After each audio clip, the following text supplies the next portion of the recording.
Yazid dengan NIM 22210107013. Kami dari kelompok 6 mata kuliah studi hadis dan hadis nabawi yang diampu oleh Bapak Dr. Mahruz Zainul Umam MPD.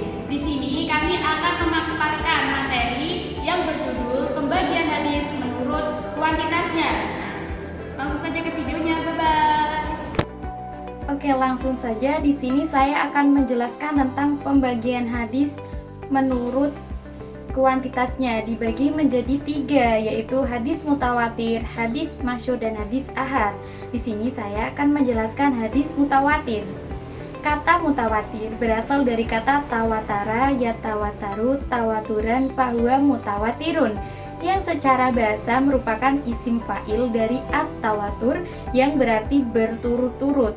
Sedangkan secara istilah, hadis mutawatir adalah hadis yang diriwayatkan oleh banyak orang atau perawi, yang menurut adat atau kebiasaannya mustahil mereka sepakat untuk berdusta.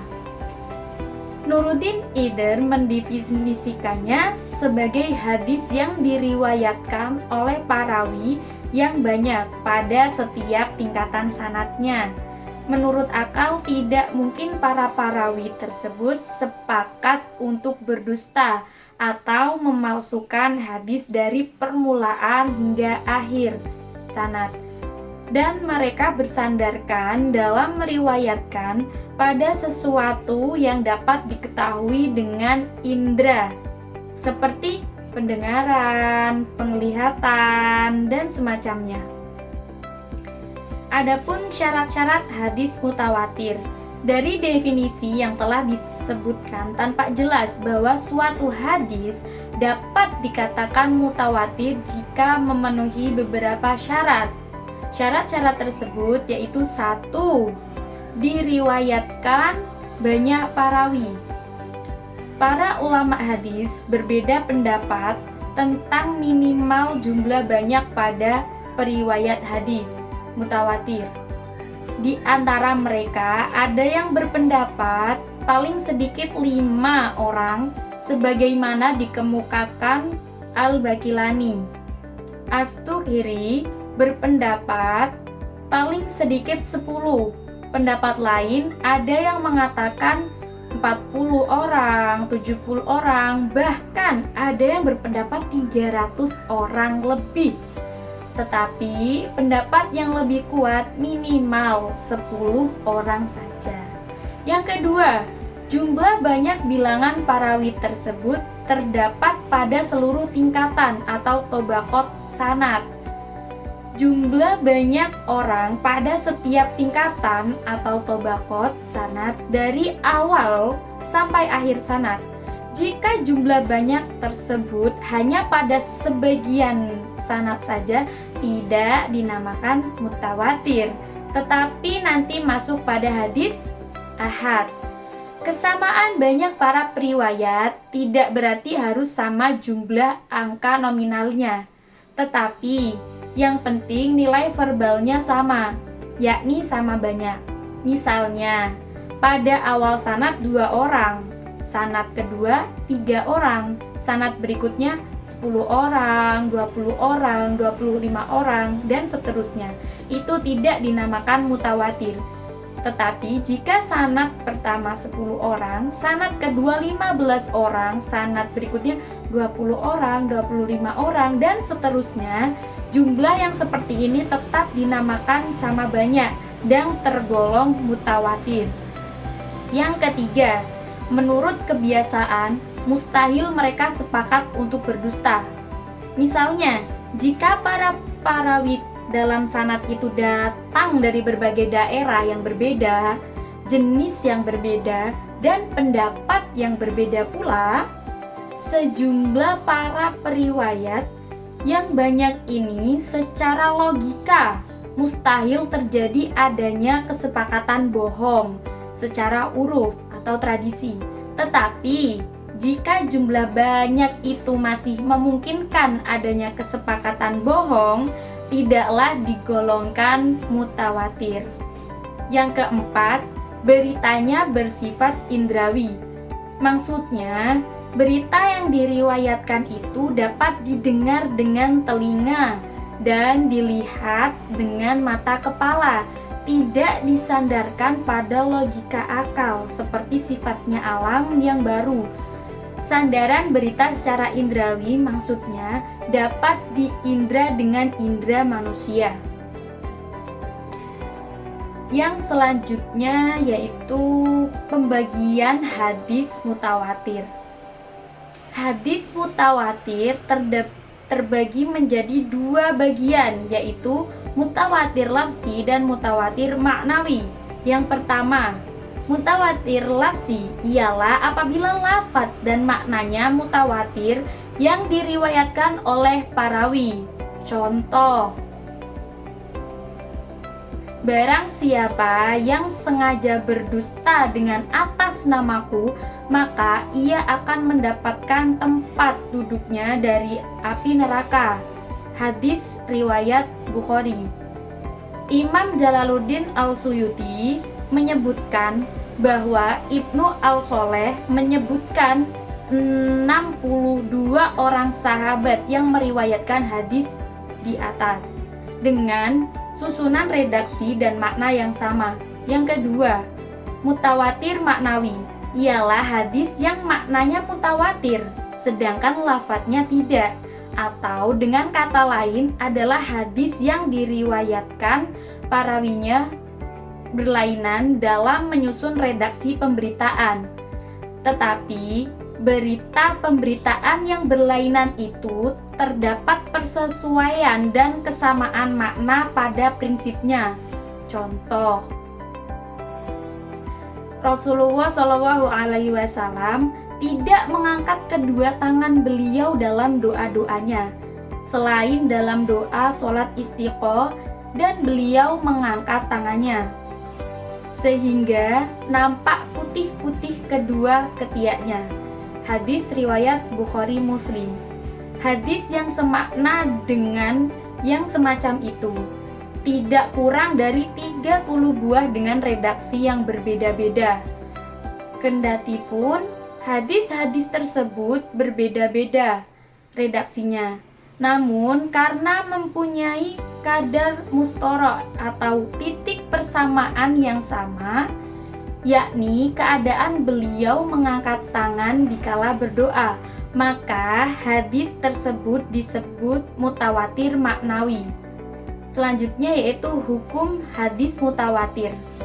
Ulama hadis sepakat bahwa hadis mutawatir memberikan ilmu daruri, yaitu ilmu yang pasti atau yakin dan tidak boleh diingkari kebenarannya. Mutawatir itu wajib diterima dengan yakin dan wajib diamalkan. Ulama juga sepakat bahwa hadis mutawatir dari Nabi Shallallahu Alaihi Wasallam semuanya makbul dan tidak perlu lagi mencari keadaan perawinya. Hasbi al-Siddiqi menjelaskan bahwa hadis mutawatir sama derajatnya dengan nas Al-Quran.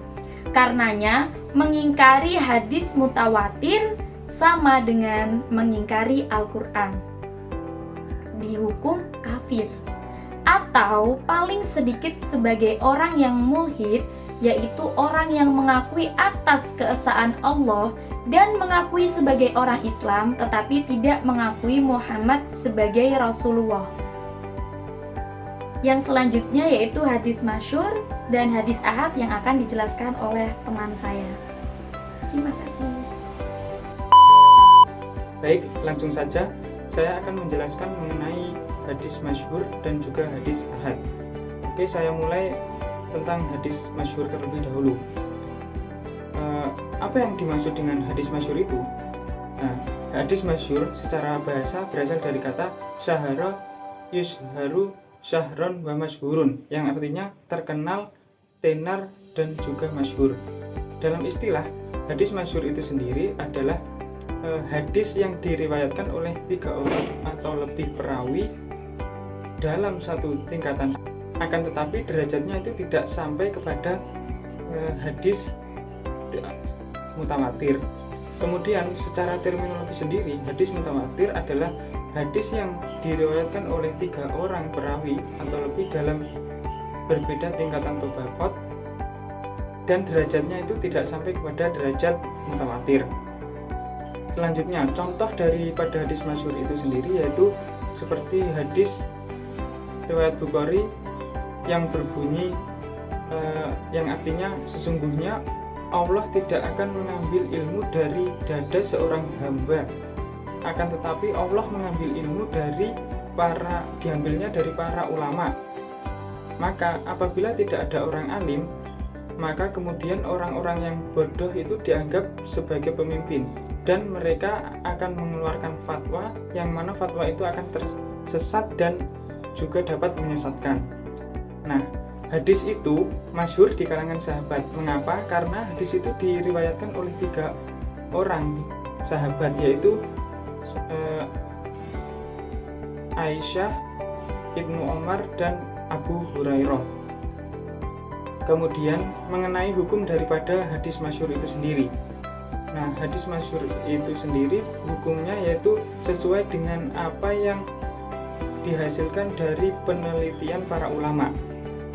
Bisa jadi hadis masyhur itu bersifat sahih atau hasan atau bahkan dhaif dan atau bahkan juga bisa menjadi maudhu.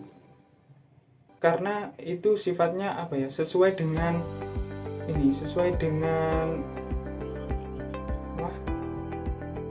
hasil dari yang diteliti oleh para ulama begitu. Selanjutnya yaitu hadis ahad. Pengertian hadis ahad secara etimologi, ahad berasal dari bentuk jamak dari kata wahid yang mempunyai arti yaitu satu atau tunggal. Maka dapat dikatakan bahwasanya hadis ahad itu adalah hadis atau suatu kabar yang dibawa oleh suatu orang.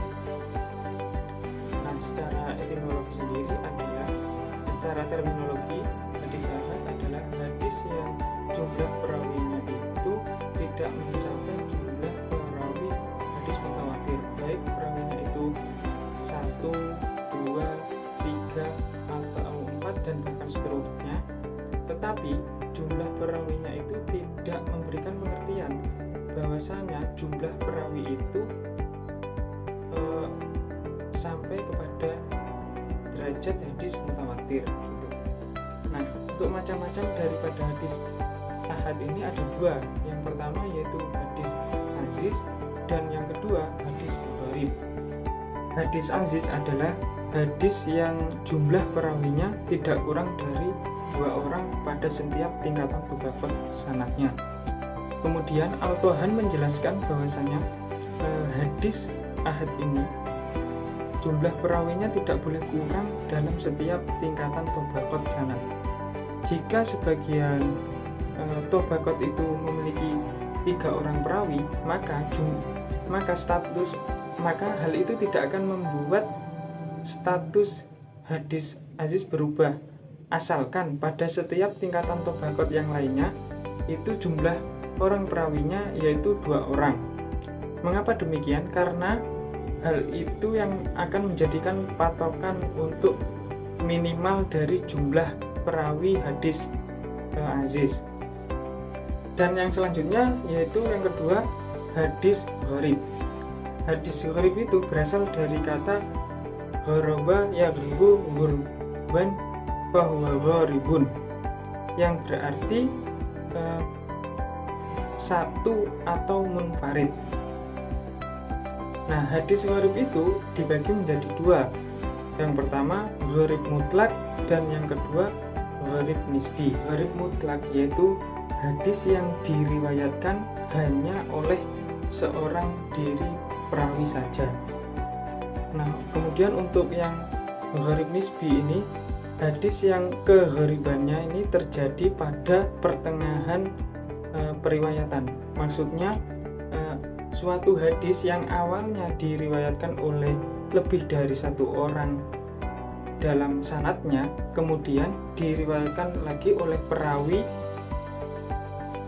yang hanya itu 1 orang yang mengambil dari perawi sebelumnya.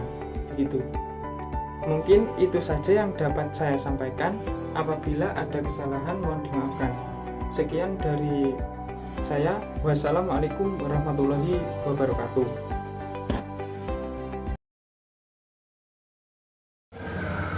Sekian pemaparan materi kelompok kami.